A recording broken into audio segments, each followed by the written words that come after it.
Hey K-popers, and welcome back to Hallyu. Today's deep dive is going to be really different and a lot of fun. I'm going to be sharing a ton of incredible must-see places for K-pop fans in Korea. I visited Korea in 2019 and had the time of my life, so hopefully with the help of this deep dive, you will too one day. We'll start with a quick intro before talking about the amazing SMTOWN tour, followed by more cool things to see in Gangnam. Then we'll talk about how you can make the most of a music show experience and look at a couple examples of special idol-specific sites. And finally, I'll share a bunch of tips to maximize your K-pop exposure while in Korea and talk about how you'll be able to enjoy your trip even after you're home. Before we get started, I want to quickly thank Hallyu's honorary producers. If you want to show off your bias group in every video, have your say in future content in the channel, and join the official Hallyu Discord server, come support Hallyu on Patreon and join our wonderful community. So, as I mentioned in the intro, this deep dive is going to be pretty different from previous weeks. In 2019, I spent a long time meticulously planning out a few week-long vacation in Korea, and as a K-pop fan, let me tell you, it was completely worth it. It was an unbeatable experience. So I want to pass on what I learned and highlight a ton of really cool things to see as a K-pop fan in Korea so you can have the best trip possible. And just about all of these pictures and videos in this deep dive are from me personally that I took with my own camera, so you'll be able to get a really good feel for how things are at each of these places. And with that, let's get right into it. Let's start with one of the coolest places to go, which is the SMTOWN at Coexardium on the eastern edge of Gangnam in Seoul. This building pretty much has it all if you're a K-pop fan, especially if you love any SM artists. Before you even enter the building, you can see a really cool pattern on the walls with SM artist names scattered among the symbols like a word search. There are also handprints and autographs of various SM stars on plaques on the walls. And by the way, you can see these too with BTS at the Lotte Duty Free Star Avenue. The guided tour takes you through a ton of different exhibits which are of course themed by the artist. You can probably imagine which room was my favorite, the Girls' Generation room, which included real outfits of each era.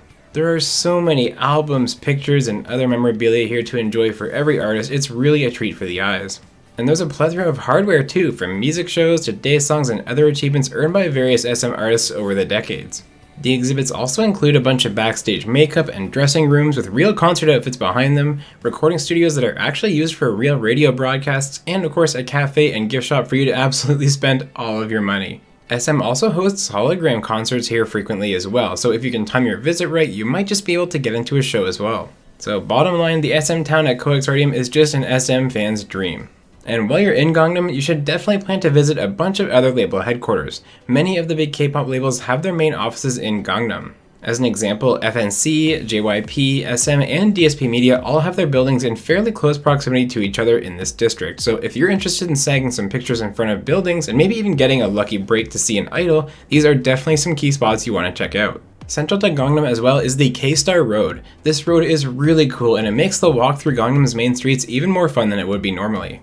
Every few hundred feet on the K-Star Road, you'll find a big statue of a bear representing a big K-pop group. These groups range from BTS, to Kara, to VIX, Girls' Generation, AOA, Block B, 2PM. You get the idea, there's a whole bunch of groups to explore. And of course, at the start of it all, you have the monstrous bear representing Psy and Gangnam Style.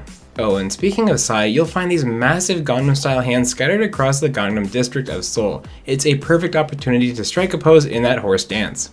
Now, if you're going to Korea, I'm guessing you want to see some live concerts. There are of course regular outdoor concerts with some smaller groups, but it's really hard to plan ahead for them. That's where music shows come in. Now, I should say a number of music shows are very difficult to get into if you're not a Korean citizen, but the show by SBS is a very international fan-friendly one. I was able to book tickets for the show for about $80 without any problems, and it was an unforgettable experience. I mean, you're basically getting a concert where you see a dozen different K-pop artists, if not more. First off, you're attending it at the SBS Prism Tower, so if you give yourself some time beforehand, you can explore that whole iconic square and outdoor area nearby. But of course, the main attraction is the show itself, where you get to watch a whole roster of comebacks performed right in front of your very eyes. I was able to attend the June 25th, 2019 episode, which included AT's Wave, which would go on to take the win, SF9's RPM, Uju-Sanyon's Boogie Up, From It's Nine's Fun, Ace's Undercover, Lovely's Close to You, and ONEUS's Twilight, among many others. It's really hard to describe just how cool it is to be part of one of those shows, but one thing I can say is I'll never not enjoy watching ATEEZ take that win and knowing I was there just a few feet behind the camera. And when the show is done, you better not leave quickly. Follow the crowd to the side of the building and you're almost guaranteed to see idols leave the building and escorted to their vans. Now, there's also a ton of really cool places to check out that are tied to specific idols. I'm just going to highlight two of them here, but for a large chunk of groups, there's usually something tied to one of the members. The first example is the Ibis Optical Store in Jeonju, a shop which is owned by the late father of Girls' Generation's Taeyeon. This is no ordinary store, as there's a side room where fans can quietly and respectfully bask in the incredible memorabilia, watch Taeyeon and Girls' Generation performances, and even leave a sticky note with a message for Taeyeon herself. There's signed albums for her parents with personal messages on them, special photo books, certification plaques, and even real awards from music shows here too. It's truly a must-see spot for any Girls' Generation or Kim Taeyeon fan, and the city of Jeonju has a pretty cool market district to check out too while you're there. This second spot is a cafe that you definitely need to check out if you were a fan of Produce 101 and IOI. It's a penguin-themed cafe, which is pretty cool on its own, but more than that, this cafe is partially run by Sohye of IOI. Like with the previous spot, there's a separate room in this cafe with tons of Sohye framed pictures and memorabilia. But the coolest thing about this cafe, there's a table just sitting there where you can take high-quality photos of the IOI members that have been printed out, and even some photo cards. And these photo cards might just be the rarest cards out there, because they have the logo of the cafe on the back. So if you want this Kim Sohye photo card, you have to get it by visiting her cafe in Gangnam. Now there's also a lot of small stuff that's really helpful to know to maximize the amount of K-pop you can soak up while you're in Korea, and I wanted to share what I learned with you guys. First off, always keep your eye out looking for something. There are idols and advertisements and on products absolutely everywhere. Walking up to the bank, oh look, there's Blackpink. Want to pick up some $1 soju? Look who it is on the bottle, Kim Sejong.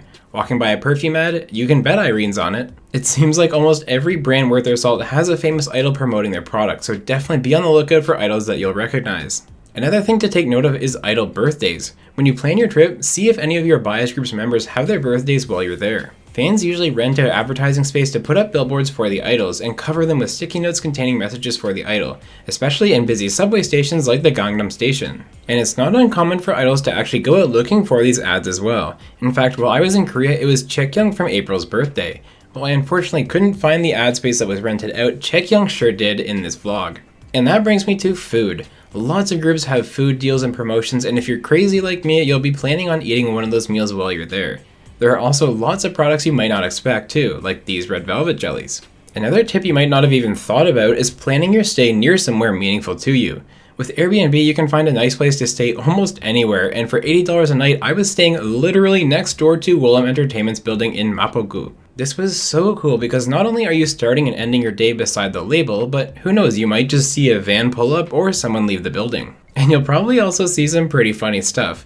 I know I started recognizing the same fans waiting across the street every day hoping to see lovelies. They even set up a birthday sign with a balloon for Baby Soul. And one more final tip for you guys, which is about albums.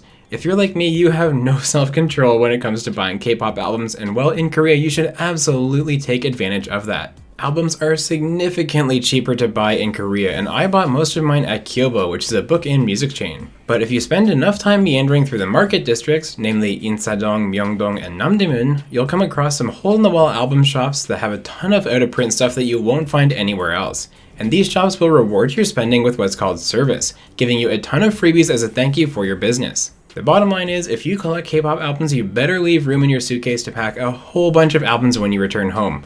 Or you can do what I did and just buy a carry-on roller luggage piece to stash all your albums in on the return flight. One last really underrated aspect of traveling to Korea as a K-pop fan is all the things you'll start to notice once you've gone back home. And what I mean by that is when you start watching MVs, you'll start to notice familiar sights, and that makes them all the more special. For example, the Sky Park in JYG's Heaven, or the shopping area that featured in Super Junior and Girls' Generation's Seoul MV, or how about the Hanok Village that was in aespa's Next Level teaser? The Banpo Bridge and the collab between Lovelyz K and The Solutions? The list goes on, and the more sites you see in Seoul and in Korea as a whole, the more you'll see them pop up in K-pop MVs, and it's such a cool feeling knowing you were there. Throw in places where idols have taken concept photos, like the arcade where BTS took their Her concept photos, and there's so many memories that you'll be able to relive even when you're back at home. And on a side note, if you love K-dramas or Korean film, this applies too. For example, I took the KTX from Seoul to Busan, which is of course the exact train and route on which the famous Train to Busan movie takes place. Alright, with all that being said, those are the must-see sites and things to do in Korea for any K-pop fan in my opinion. I hope you found this useful, and I'd love to hear about your plans to visit Korea too after watching this video. And if you've already been to Korea, let me know if there's other cool spots that you checked out that I didn't cover here. As always, thank you guys so much for watching this deep dive, and if you enjoyed the video, be sure to like and subscribe so you don't miss out on all the great K-pop that's coming your way every single week right here at Hallyu. This has been Deep Dive number 54, Must-See K-Pop Destinations.